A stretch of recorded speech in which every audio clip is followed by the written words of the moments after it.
Welcome to episode 2 of Market Movers. Today I'm joined by Christophe Choo. If you're in the industry, probably needs no introduction. If you're not in the industry, probably also may need no introduction. This guy, Christophe, is probably one of the most genuine people I've ever met in real estate, a fine human being, an exemplary realtor, an exemplary leader, and an exemplary personality.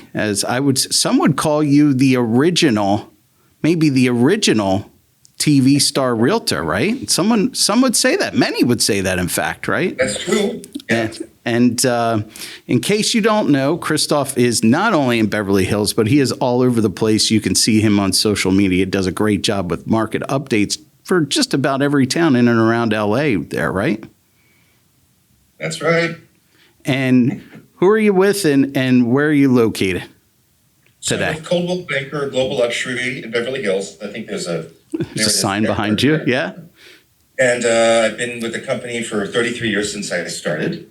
I've been here in Beverly Hills now probably 25-ish years. Approximately, I was in a different market a few miles east previously. And it's funny you mentioned about the original TV agent. So I was definitely the first agent, or one of the first agents, to start doing videos for marketing properties way back about 17 years ago. And then aside from that, so $1 Million Listing has been on the air now for about 12 years, maybe 14. Something like that. I don't know if you know the story or not, but when that was the first reality TV show of all of them, right? Mm-hmm. So they had reached out to me, 14, 15 years ago, the casting director and the producer, and I talked to them on the phone. I said, well, how'd you guys find out about me? They were searching Beverly Hills realtors. They saw my videos. They liked me. So we did 6 months worth of screen tests and all sorts of things. And we were about to sign the contract. So we had a lunch in Beverly Hills at Villa Blanca, Lisa Vanderpump's restaurant. Wow. And came with me and the casting director and the producer. And we're sitting down. I was pretty excited because, again, first reality TV show for real estate. I thought, I'm going to be famous. I'm going to be on TV. This is going to be great. And we're sitting there having lunch, having some champagne. And I said, it just came to me. I said, you know what, guys? I said, there's something I really don't quite understand. What is it you want out of the show? So, of course, it was Bravo. Mm-hmm. And they immediately said, we want rating, drama, and fights between the agents. I didn't even look at my wife. I just looked at them and said, you know what? That's just not for me. Mm-hmm. And so I turned down $1 Million Listing. Did I make the right decision? Probably so. But I did turn it down. I would have been, one of the first cast members. So then a couple of years later, 2-3 years later, I got a similar call from HGTV, a producer. They had a show they were doing a show called Selling LA. Yeah. And I'd kind of been through this before. And I said to them, what is it you want out of the show? And they said, well, we're a Midwest network. We want real deals, real clients, and deals that close. I said, that's for me. That I'll do. Yeah. I said, the only concern I have is that, when you start filming a track with a buyer or a seller, you have to film multiple times over months in order to get a segment. And I said, I just never really know if it's going to sell or if they're going to buy, right? So, sure. Anyways, but I did do that show on HGTV, and it was great. So that's how that started. So I remember it, but I don't remember it. But didn't you take a helicopter and weren't you the first guy to land in a helicopter and jump in a Bentley and do that kind of crazy stuff? Absolutely. So my first high production video, and it was a very expensive video, I decided to do a video touring the most expensive homes in Los Angeles by helicopter. Mm-hmm. So we did it, a really nice production. We got millions of views of that particular video because it was the first of its kind. And it was very interesting because we rented very special helicopters and we're literally flying over all of the best houses in LA.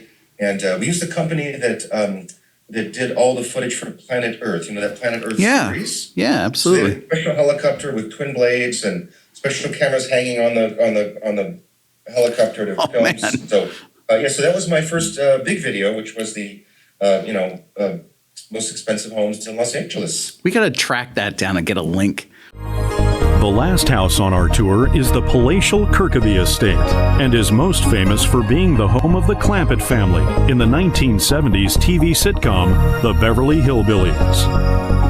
I hope you've enjoyed the tour. We've just taken you on up the Platinum Triangle here in Beverly Hills, Holmby Hills, and Bel Air. It's some of the most exclusive homes in the world. Yeah, that's amazing. That's amazing. So, the question is like, so you decide you're going to show all the best homes in Beverly Hills. So you're just like, you know what? Let me get a helicopter and a Bentley. Like, where does that come from? Like, tell me how you think that way to make that happen, and how? Because I mean, like, I'm certain that wasn't cheap, right? Like, how did you come up with that? It just the idea came to me, and then what happened is I received a call from two college students that were at USC. They were in the football team, but they were in a business class, and they called me out of the blue. I guess they'd seen some of my videos online, and they had called. I think they told me they called 200 brokers up and down the California luxury brokers to see about doing videos, and I think they said like nobody returned their call. No one ever called them back, but I called. Wow. Them. Yeah. Why don't you come to the office and meet me? We sat down here, and these guys are like 6'7", and they're football team guys from USC, right? So we're sitting down, and they're like, "Well, what kind of video would you like to do?" It kind of just came off just like that. Well, let's do a helicopter tour of the most expensive houses in LA. They love the idea, and so just a flash of inspiration. And look, I've always loved luxury, even though I didn't come from a wealthy family by any means. But I've always loved luxury, nice things, clothes, jewelry, travel. So it was a natural extension of my normal personality. For sure. I mean, look, the one thing I love about you is you got all these people. Sometimes, they walk around and they're like, I'm a luxury agent and I'm not going to return your call and, blah, blah, blah. But, I've known you for probably close to 10 years, maybe a little longer, through different things. And, it's funny because I don't know if you remember, about like 7 years ago, I had a client. They were out in San Diego and we were at a conference, and this girl she just wanted to meet you so bad. And I'm like, just go over and talk to Christophe, let's go. And she didn't want to do it. So I introduced you. It made her day. In fact, that happened this past August too, with my friend Carrie, who's absolutely loves everything that you do. She follows you up and down, and she sells real estate out in Beaumont, Texas, where, that's nice. Nice. And that's a different market. That's a different market. A massive luxury home there is not even $2 million in a lot of cases, right? Which is a ton of money, right? But yeah, so I just listed a 1-bedroom condo for $950. I'll take it. I'll take it. No, I mean, that's the thing, right? And you know what? I believe that too, because I actually just listed a friend of mine, John's house. It's a modest little home him and his wife bought a few years ago, and it was their first home. And he said, Kirk, I was nervous to even talk to you because I didn't know if my house was enough money for you to sell.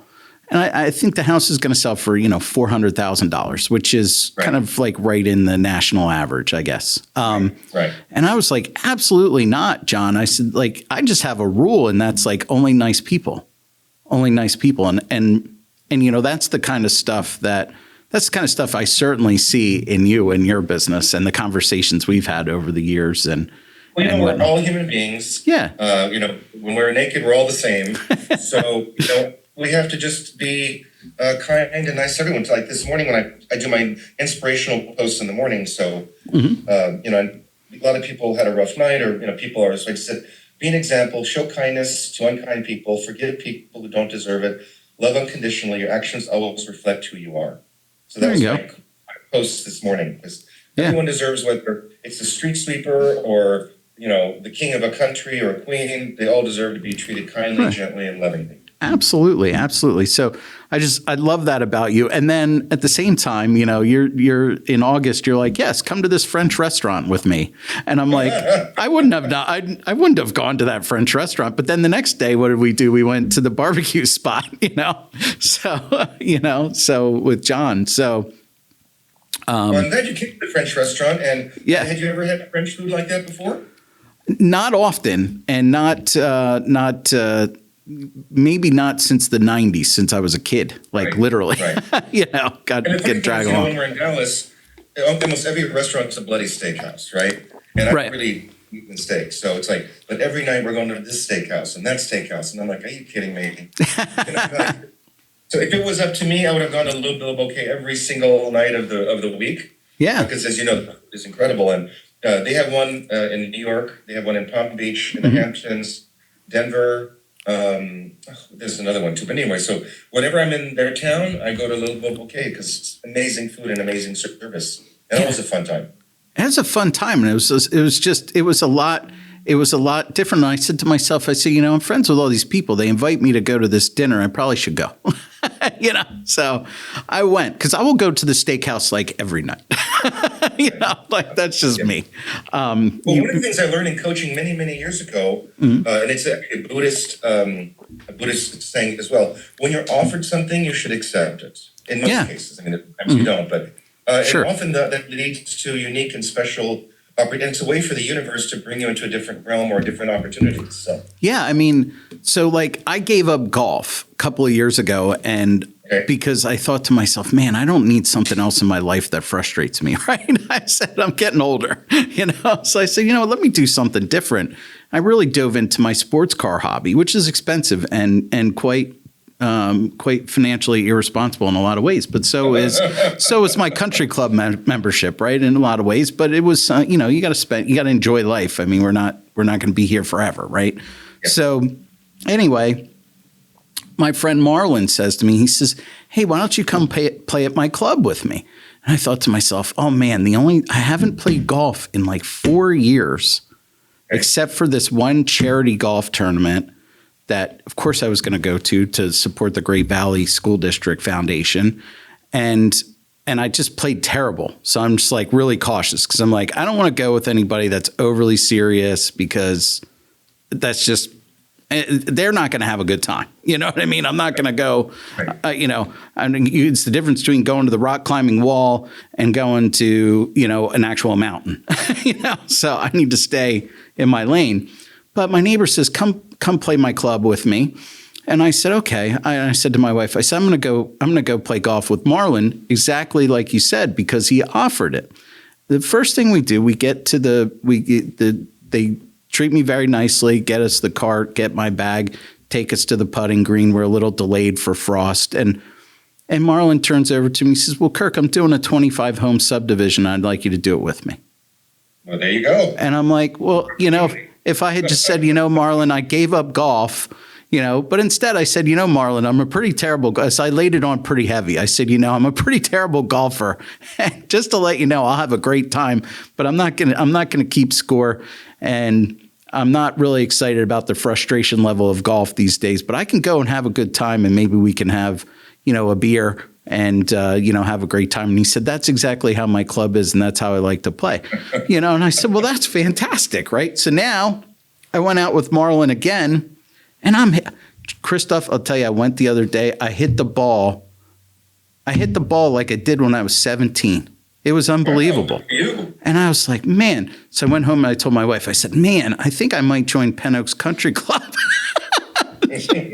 So I thought you gave it up for cars. I said, well, maybe we could do both. One thing about the cars, since you're a car enthusiast, every year on Father's Day, we have our Beverly Hills Concours d'Elegance. Yes. So they shut down Rodeo Drive and they have typically like 100, 120, like all different kind of antique cars, movie cars, sports cars. I think Ferrari's a sponsor, Bentley's a sponsor. So one of these days you want to come to Beverly Hills, you should come, for the Father's Day Concours d'Elegance, spend a couple days here, go to the car show and enjoy Beverly Hills. Yeah, totally. I mean, we do one out here for charity at the Desmond Hotel. And, mainline Philadelphia, some people might not know it across the country or even what that means because it's not really a place, but you can go out every weekend here and see Lamborghinis and Ferraris and all kinds of things. Yeah. We have the Simeon Foundation here, so there's a lot of luxury cars here as well. But I would love to do that. Philadelphia, a lot of old money. So yeah. So I want to ask you some questions here, and I got a bunch. But I definitely want to go out to Beverly Hills and check out that concourse for sure. We have a great one here at Radnor Hunt as well. It's kind of nationally known. So look, you have an impressive career in real estate. in how many years again? 33 years. And 33 years, yeah. And you speak, I saved one of your social media videos the other day on talking about what to do in social media. I just constantly learn from you whenever I'm not even with you. So, was that the one where you had to go to Florida during the hurricane to speak? Is that the one? No, you did a video just the other day talking about, hey, and you actually solved a problem for me because you're saying, hey, like people think I'm Mr. Beverly Hills, but, I started doing market updates in Malibu and, here and here and there. And, you're explaining how LA works, because I'm sure there's a fair amount of people that make it big and, go to LA and they might not only know what they saw or heard on TV, Right. So, yeah. And spreading that out, the issue with our area and how you solved it for me was our issue is commonly referred to as the main line, which is like Route 30 and the train out from the city. And it's an area, but it doesn't have a fence, right? So it's not an actual area. You can't go to the map and say, and then we have 3 counties that meet. You may have heard of them with all of the stuff on TV. Chester County, Delaware County, and Montgomery County all meet there. And, and we're old here. It's an old place in a lot of regards. So we cross over a number of zip codes immediately. There's no squares here. So it's always a thing. And then you go, am I the mainline realtor? Well, everybody's the mainline realtor, right? And then do I sell Westchester? Do I sell Phoenixville? Do I sell, are they on the main line? Right. And then that becomes a discussion. So it was just really helpful. But my question to you is there a pivotal moment or experience that really shaped your approach here in luxury real estate that you would be able to maybe share with us? A pivotal moment that shaped my luxury real estate portion. I wouldn't say there was a pivotal moment. Well, I guess there was kind of one. Before I moved to Beverly Hills, I was working in an area called Hancock Park, which is one of the oldest areas in Los Angeles. It's about 4 or 5 miles east of Beverly Hills, and that's where I started my career. Because I was 18 when I started. My first listing was 43,000. So when I was doing very, very well. I was the top 1 or 2 agent in the office when I left. And I was doing quite a number of deals, like 50, 60 deals a year. But my average price point was like 280,000. I'd always in my mind thought about going to Beverly Hills. I just never did anything about it. And at that point, I was also a training director for our company, I think the office in the region, the Southern California. I was like doing training classes as well as selling to the agents in Coldwell Banker. And so I was at a Mike Ferry management retreat. Okay. Mike did retreats for managers and broker owners. So I was there in Newport Beach, and we're sitting at a long table with all the Coldwell Banker managers and assistant managers. And the manager said, well, haven't you ever thought about coming to Beverly Hills? And I said, I've always thought about it, but I never did anything about it. So the manager said it was Betty Graham. Oh, yeah, Betty Graham. Yeah. She was the manager of the office at that time. And she said, why don't you come to my office tomorrow and let's talk about it. So I came to her office, talked to her. She said, would you like to join the office? I said, absolutely. I went back, packed up my stuff, and just literally moved without even a thought. And I knew I would lose business because you're moving areas and, changing your cards, all that stuff. So I guess that was a pivotal moment because I finally put myself physically in the area. And then we moved here maybe 3-4 years later. We moved from South Pasadena to this area. And so I would say that was probably a pivotal moment. And then I just started working this area. And then I started doing the market snapshots because most people think, oh, he's just in Beverly Hills. Well, Beverly Hills is like a little island in the middle of Los Angeles. It's like its own little, surrounded by LA all the way around. But you have Bel Air to one side, Holmby Hills, Hollywood Hills, Century City, Malibu, Santa Monica, Westwood to the west, towards downtown. So I thought to myself, well, referrals is a big part of our business. So I thought since I have, 18 or 22 different market areas, why don't I do monthly market snapshots? At least people will pop up Beverly Hills, Westwood, Los Feliz, Hollywood Hills, so that people see it, that they'll think, oh, because just like your client says, oh, I didn't think you'd want to take care of my $400,000 listing. Now agents will think, oh, Christophe doesn't just work Beverly Hills, he works, most of the LA area. And if I can't, people call me and say, that's not my area, let me refer you to someone else. So that's, and I'm glad that was helpful to you, that video about about that because that was part of my talk in Florida a couple weeks ago. Right. Yeah, that's what I mean. We have a true expert here. So I'd love, and I've met Betty Graham a few times. I love this idea of, which I want to ask you to go deeper on. And I want to ask you a question. Were you just like fearful of going to Beverly Hills? Was it a feeling of like, well, I'm not there yet? Or was it felt like it was too aspirational? Why didn't you act then? Why didn't you act? Was it Betty that pushed you over the edge or? No, I just had never really done anything about it. I don't know why. I mean, I usually pretty much take action on things I want to do. Mm-hmm. I guess I was doing pretty well. I was, very successful in the office. I remember when I did move, I remember thinking this. At that time in Hancock Park, I think the highest price range was about $3.5 million. Okay. Mm-hmm. And my average price was like $285. That was mine. I did a couple deals in the $1 million range, but that wasn't the crux of my business. Mm-hmm. And I remember thinking to myself, I don't want to be the big fish in the little sea. I said, I want to be the little fish in the big sea. Because if you're in that area, there's only so much you can go. And working in Hancock Park, you really can't take listings in Beverly. I'm not saying you can't, but a seller who's in Beverly Hills doesn't want a Hancock Park agent. You know what I mean? Right. They want a Beverly Hills agent. But if you're a Beverly Hills agent and you go to Hancock Park, they'll take you. They want you. Come on in. Yeah, that makes a lot of sense. So it was just it was no fear or whatever. I generally don't have any fear about things. I may have worries at times, but no fears. I just knew it was the right decision, and I did it immediately. It was a little tough the first year in terms of starting out, but luckily we were on a cruise. I don't know. Few years before, we met a couple, a cruise of 1,000 people. We were laying by the pool one day on the sea days, and we happened to be sitting next to a couple from Beverly Hills. And we started talking and chatting and became friends with them. Somebody went to their house for parties and things like that. So when I physically moved to Beverly Hills, my first referral was from her. She says, we have these friends. They're from Indonesia. They just built this 24-unit condo building here in the Beverly Hills. And they want you to talk to them about representing the property. So I went, and they didn't want to sell it, even though it was condos. They wanted it to they built them as condos, but they built them to keep them as a rental building. Sure. So I got the listing, and I basically represented that building for leases for about 3 years, the whole building, And in those days, the rents were between $4,500 and $7,500 a month. So it was pretty darn good. That's a lot of rent for today.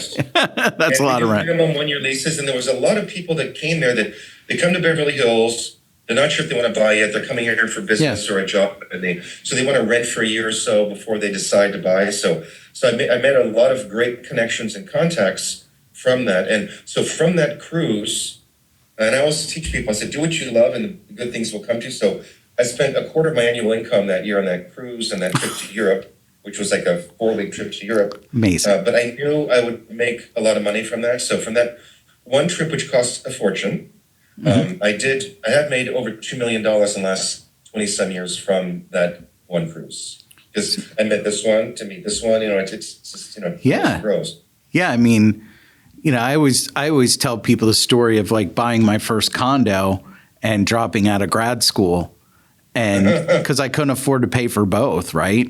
Yeah. And then just happenstance, my wife bought a condo across the parking lot, and I met my wife, and like, how would my life be different, without that, so. You met your wife because you bought a condo. Yeah, I mean, it's funny how, like, I tell people that all the time. I say, you put your root down, especially if you're, a new buyer, right? You put your root down, and it's funny how your life changes. So it's funny. A few years later, I sold a condo to this lady, and she called me back. She's a young lady. Her mom showed up at one of my open houses or something. She said, you got to sell my daughter a condo.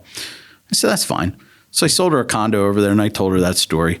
And she invited me back. She redecorated it. And she said, Kirk, you got to come over and see. And I said, sure, it's right by my office. I'll be over tomorrow. So I come, and she walks me through, and I said, this is great. And we walk out, and she goes, oh, by the way, there's an old lady here with like 12 cats. There's a this, there's a that, there's a this. There's no men here whatsoever. And I said, well, I'm sorry, but that's a whole different commission. I said, but the interesting story is now you fast forward another dozen years. I've been back to this condo. She's still there. And she's dating a guy from the condo that she met in the condo. So it actually does work. So every time, so my wife hates it when I tell this story, but I met my wife at the dumpster. Because Story. so every time I go over to that condo place, I take a picture of the dumpster and I text it to her. That's so funny. and sometimes it looks better than others. But I mean, I met her there, 20 some years ago. But that's a really interesting theme that I didn't see today talking to you. Is like, what are the little decisions we make in our lives, whether it's to buy a house, join a club, take a flight. Go to I went to a conference once and I said to my partner, I said, I don't even want to go to this conference. He said, go, just go. I said, okay. So I went to the conference, and I was like, oh, it's a layover. And, I'm kind of finicky in some regards, so I don't like layovers. So we came, but you had to, because I was going to my house in Florida at the time. And so I get on the layover coming back. And we were in California for 48 hours or something, the whole thing, including the flights out there with connectors and everything. Yeah. So it's just kind of crazy. But anyway, I sit down in first class and I'm talking to a guy. He's like, oh, I just fired my agent. So I listed an expired listing in first class on my way home from a conference I didn't even want to go to, Pretty good. for one day. Yeah, it's like, we're going to go all the way to California for a one-day show, So here's a great question for you. We look at this as agents, and some of us, right? And I don't live in the high-end luxury market. I have some luxury clients, but most of my deals are pretty average for the area. Somewhere between 700,000 and 1.5 million, which is a wonderful place to be, and I can do it all and have done it here, bigger, smaller, etc. But so to some of us, right, and apparently not to you, but God bless Betty Graham for helping you make a move. Is it seems like a different world to us. What's your thought on people that are high net worth versus people that are average net worth, or however you want to phrase that, in buying and selling their real estate?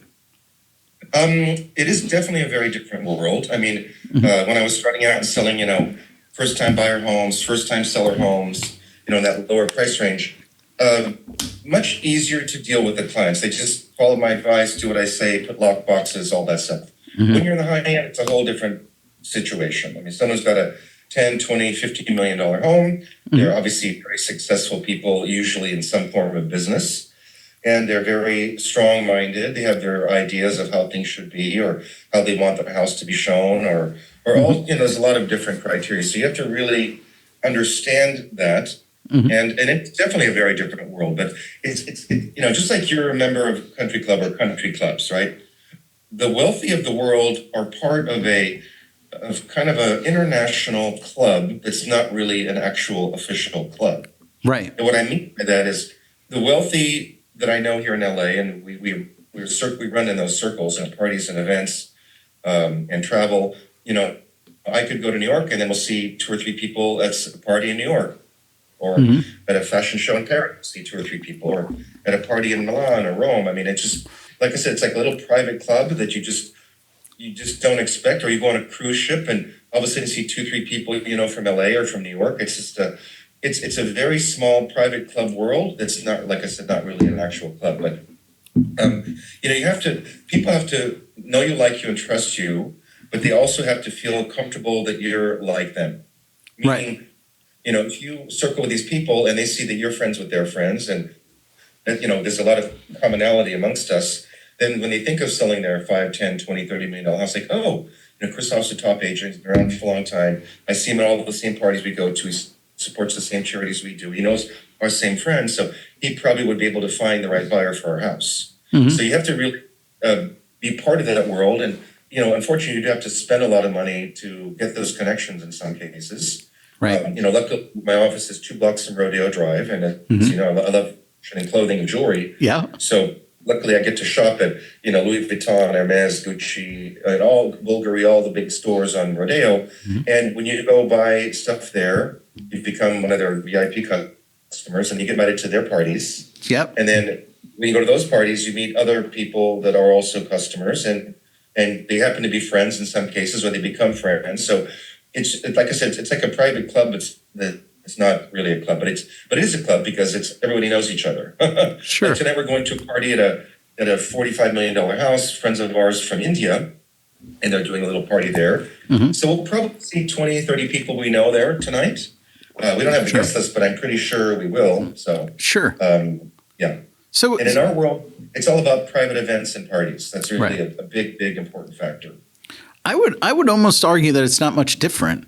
Like, I think that's the way it works all the way around in a lot of regards. A lot of the things you said, you're in certain places with certain people, with certain hobbies, certain thoughts, certain, like you said, unofficial clubs, but that could be an unofficial club on, how you think about the world, or the thing you're excited about, or the thing you're raising money for, or just hanging out at a kid's soccer game, I was just going to say, like, if you're on the soccer team, your daughter or son are on the soccer team or the baseball team, you go to the games, or you coach the team or whatever, or you help with raising money for the uniforms. That's a club. It's the same thing like going to Louis Vuitton at the club. It's a club. That's all. Yeah. So and it's important. You talked about raising money. That's such an important factor. I've been involved in fundraising money for 20-some years now. And I'm sure you've seen it before. Every year, we're going to do 2 weeks, I sleep out on the street in Hollywood to raise money for homeless youth. Yep. And that kind of started out of the blue. A friend of ours, she used to work at the White House under Reagan. She was one of his protocol secretaries, or like that kind of thing. So she lives in LA, and she called me up out of the blue one day. She says, "Have you ever considered being on a board?" I said, "No." I said, "I didn't even know anything much about boards." Mm-hmm. She told me about the organization called Covenant House. Helping homeless youth. And I said, great. So she said, go to the board, meet them. I met the board. They asked me to join the board, so I did. And of course, the first board meeting, they said, okay, your task is you're gonna be the chairman of our annual gala this year for the event. I mean, for Covenant House. So I'd never been I'd never gone on a board, never been chairman of a gala, and so I took it on. And I think almost a year later, it took us a year to plan. We had a beautiful event. We raised $450,000 that night. I brought important celebrities and clients and sponsors. We got Sharon Osbourne, Ozzy Osbourne's wife, to be one of the honorees. Yep. And so I called my manager at Louis Vuitton. I said, look, Sharon Osbourne is one of your biggest customers. I said, you need to donate some items for the auction, number one. And then number two, you got to buy a table. So of course we did. There you go. To support me and to support Sharon Osbourne. So Covenant House is happening in a few weeks, and we're going to be sleeping on the street. We're putting together an event a few days before. We have like 4 or 5 speakers. We're going to speak and then raise money there as well. So giving back to your community is a really, really important aspect. Whatever that is, like I said, raising money for the soccer team uniforms, or whatever floats your boat and what makes sense to your heart, then do it. Yeah. So we actually have this Covenant House. We actually do that here too. I've been invited to it a few times. Is an international organization. I've seen them in most big cities, and I'm sure there's one in Philadelphia. Yeah, they do that here. I have a local charity that I'm in love with. It's called A Child's Light, and that's someone I know through the classic Porsche community. His wife, and she raises money to get psychological help for children that are abused, and there's gaps in the county's budget, which sounds crazy to me because I live in the wealthiest county in Pennsylvania, in Chester County. Right. Like, we should have money for that, right? So every chance I get, I try to support that. And then, of course, it's part of my club, right? It's part of my crew of people. Exactly. But yeah, that's really good advice. Is there something that you can share? And obviously, we are all very much in a fiduciary business, right? Is there anything that you can share that's memorable, not about the client, but the client interaction, that taught you something about human nature or customer service in this business? Because I also think that's universal. It's just how it's applied. No one's ever asked me that particular question, but repeat the question one more time. Can you share a memorable client interaction that taught you something about human nature or customer service with a high profile client? And obviously with that, I'm not asking you to share who they are, what they are, anything that would share their story. But right. And I wouldn't. Most of the high-end deals you have to sign confidentiality agreements, all that kind of stuff. I think always, no matter whether it's a $400,000 condo or a $100 million house, again, we're all human beings. Under promise, over deliver. I think that's a really important factor. Sure. Really try to understand who they are and what's important to them. Like, look, when you're walking through someone's house for the first walkthrough, you can glean a lot from who they are, from the kind of art they have and how they live and all those things. And just really, I think paying attention is a really important factor. And then trying to surprise them with special things that are meaningful to them, I think that's really important. And look, let's face it, and maybe not so much in the lower end, but I guess in all ranges.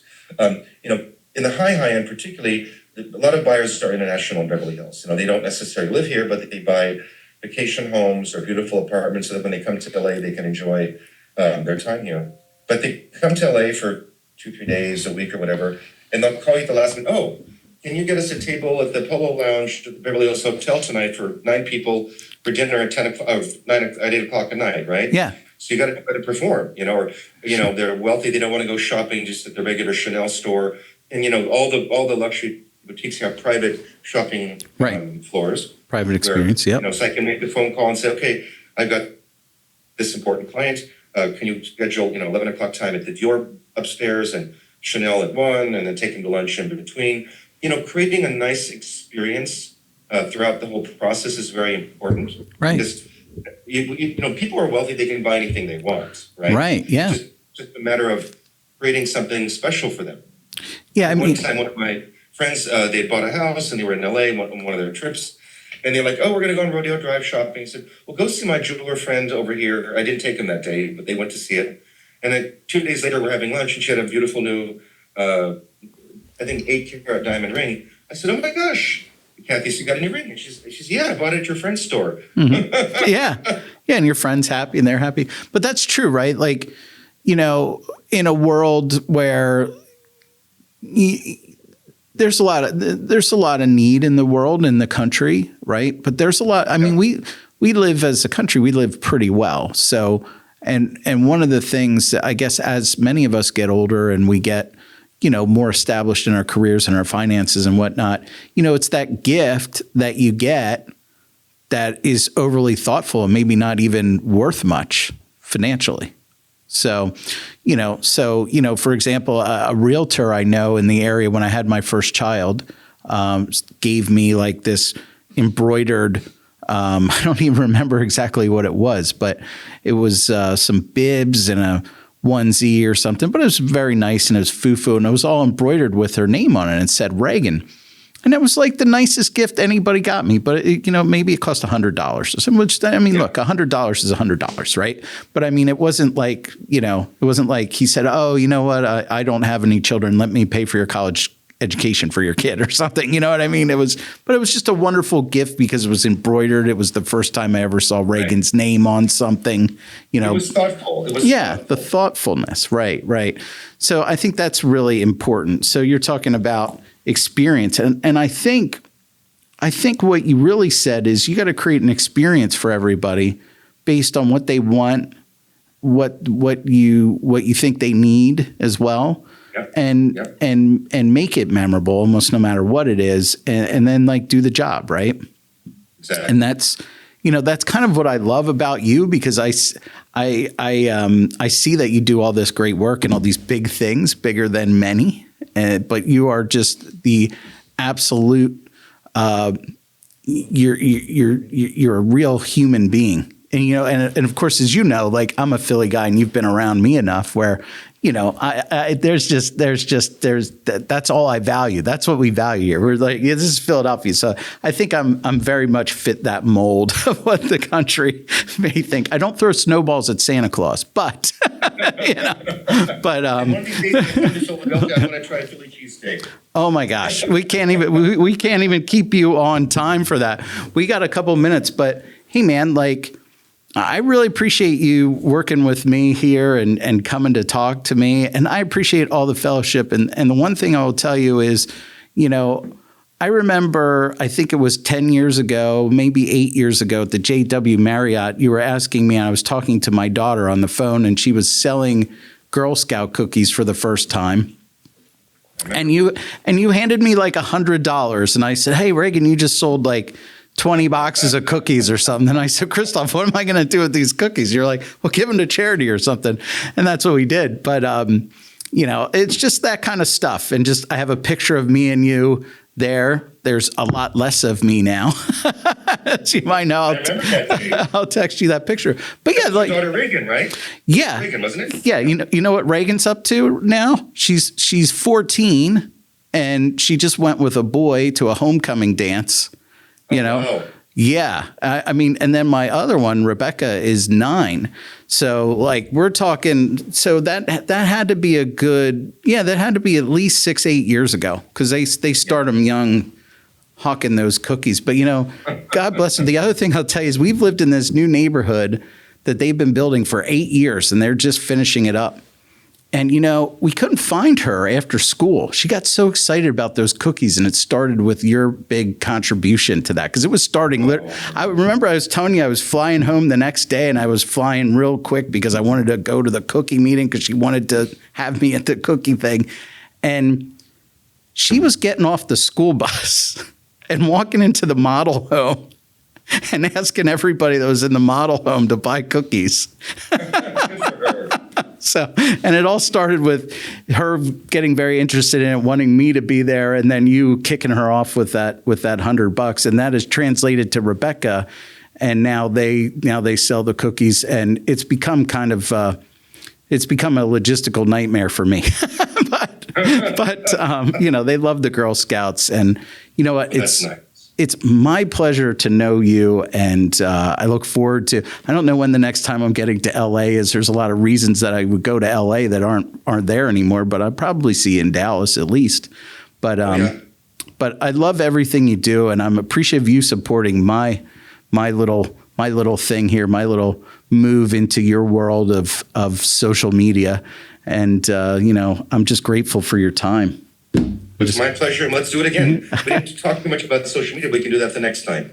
Absolutely. Yeah. You're a good man, Christophe. I want you to just have a powerful and successful day, and I'll see you online until I see you next time in person. You too, Kirk. Thank you so much for having me. I appreciate it, and for everyone watching, always be yourself. Do the best you can. Don't worry about the past. Not so much about. Plan for the future, but live in the moment. Enjoy life, and precious moments are far and few in between, so enjoy those and keep those in your heart. That's good advice, Christophe. Thank you so much, man. You're welcome. Thank you, and I'm sure we'll see each other again soon. Absolutely.